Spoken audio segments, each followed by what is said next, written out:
En Belgique, environ 500 000 motos sont immatriculées. Aujourd'hui, c'est un chiffre en augmentation d'environ 15% sur les 10 dernières années, une augmentation substantielle donc. Pourtant, le nombre d'accidents qui impliquent des motards sont en forte diminution, tout particulièrement ici à Bruxelles.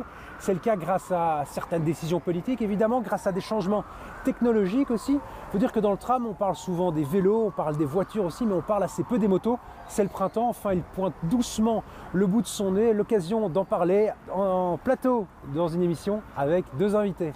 Bonjour, mon nom est Benoît Godard et je suis le porte-parole de l'Institut VIAS, l'ancien Institut belge pour la sécurité routière. Bonjour, je suis Joost Kazemans, porte-parole pour Touring, la société d'assistance, mais aussi le représentant de l'utilisateur de la route, cycliste, motard ou automobiliste.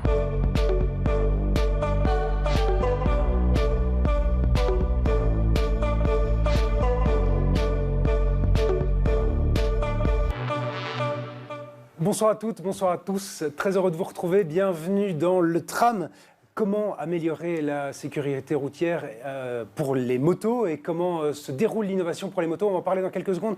Mais juste avant, messieurs, bonsoir. Une petite question. Si je vous demande un mot qui symbolise la mobilité à Bruxelles en 2023, monsieur Godard? Je dirais défi. Parce qu'on sait qu'il y a de plus en plus de types d'usagers qui prennent la route. Et donc le défi, ce sera de donner la place à chacun. Monsieur Kazemans, je vous voyais acquiescer déjà? Oui, tout à fait. Pour moi, c'est le mot respect. Si seulement on pouvait avoir un peu plus de respect des règles, respect de l'autre, je pense que ce serait déjà une très bonne chose pour la mobilité à Bruxelles. Venons-en au vif du sujet. Comment améliorer la sécurité, faciliter la vie des motards, notamment à Bruxelles, grâce aux technologies. C'est un petit peu l'enjeu pour l'avenir. C'est notre thème du jour. On en parlera de l'avenir dans les prochaines minutes, mais on commence par aujourd'hui.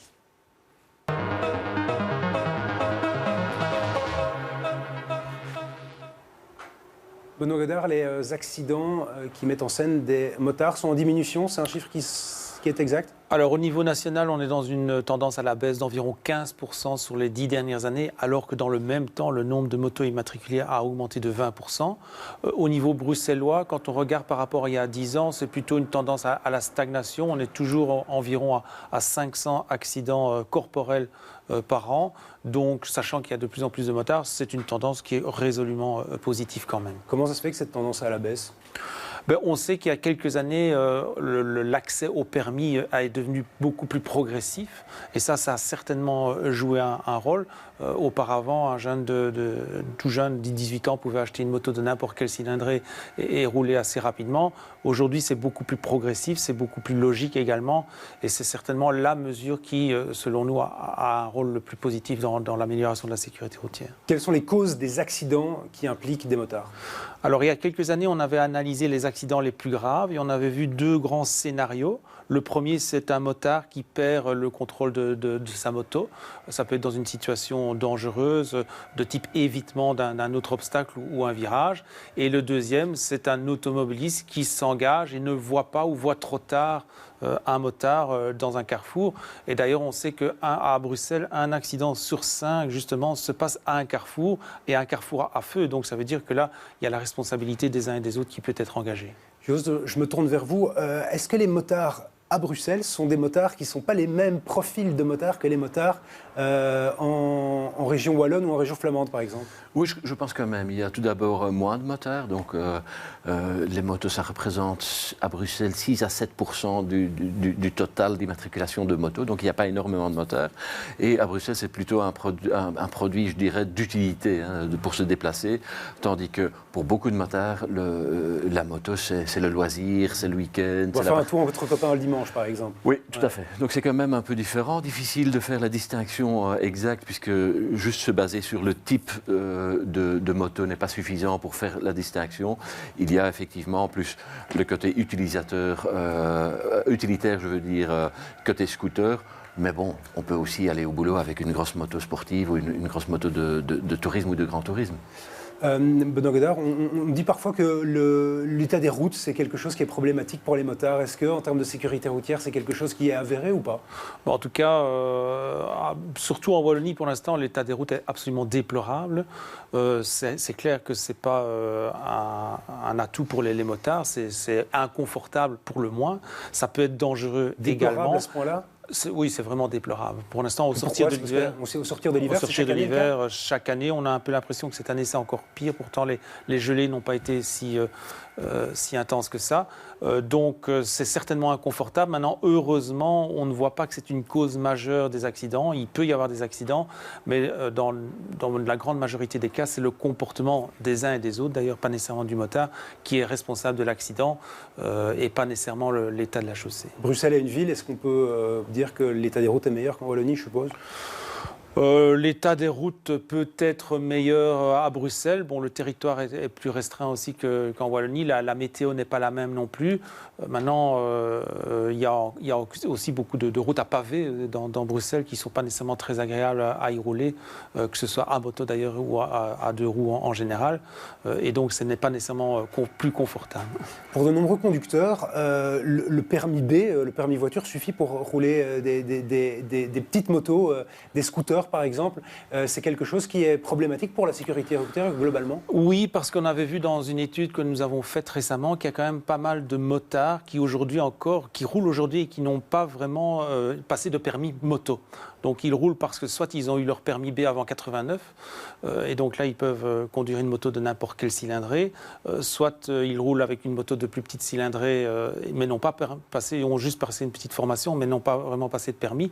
Et donc ça, on voit qu'ils sont davantage représentés dans les accidents. Donc oui, en termes de sécurité routière, on ne peut pas dire que quelqu'un qui n'a pas le permis adéquat ne pose pas un problème de sécurité routière, ce n'est pas idéal. C'est le cas aussi pour les scooters partagés. Il y en a quelques-uns ces dernières années. C'est des conducteurs qui ont nettement moins l'habitude que les motards classiques, en quelque sorte. Oui, mais c'est un phénomène qui n'a pas vraiment pris et qui est en phase d'extinction. Je pense que d'ici quelques temps, il y aura plus ces scooters en libre partage. Ça n'a pas fonctionné, au contraire des trottinettes, par exemple.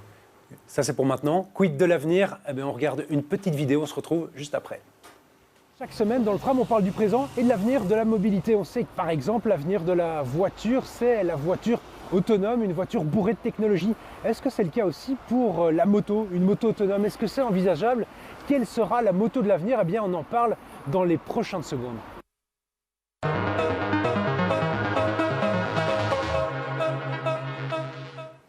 Jost, on sait qu'il y a encore un peu de boulot pour la voiture autonome, mais est-ce que la moto autonome, c'est quelque chose qui est possible? On en parle? Oui, c'est possible et il y a déjà des tests qui se font. On voit tout d'abord des essais avec des motos qui gardent leur équilibre d'une façon, je dirais, automatique, donc qui assistent le conducteur à rester en équilibre, qui est une perte de l'équilibre est une des causes majeures d'accidents. Mais il y a beaucoup d'autres avancées technologiques qu'on a vues depuis 10-15 ans, notamment au niveau qualité des pneus, suspension, freinage. Ça a énormément évolué. L'ABS est généralisé, la contrôle de traction très importante. En sortie de virage, on met le gaz et la roue arrière commence à glisser. Et bien pour contrer ça, il y a presque une généralisation du traction control sur la moto. Donc ce sont quand même des technologies qui ont aidé à diminuer le nombre d'accidents graves ou moins graves. La technologie de l'automobile prend sa place un petit peu dans la moto, c'est ça que vous expliquez? Oui, même celle-là, un régulateur de vitesse, intelligent qui garde la distance avec la voiture ou la moto qui est devant vous. Ce sont des choses qu'on voit aussi apparaître, mais bon, c'est beaucoup plus limité parce qu'on a moins de place, on est beaucoup plus limité au niveau poids, etc. Donc, mais oui, ça existe. La moto électrique, on en est où? Est-ce qu'on perd pas un peu du charme? Ça peut être un argument.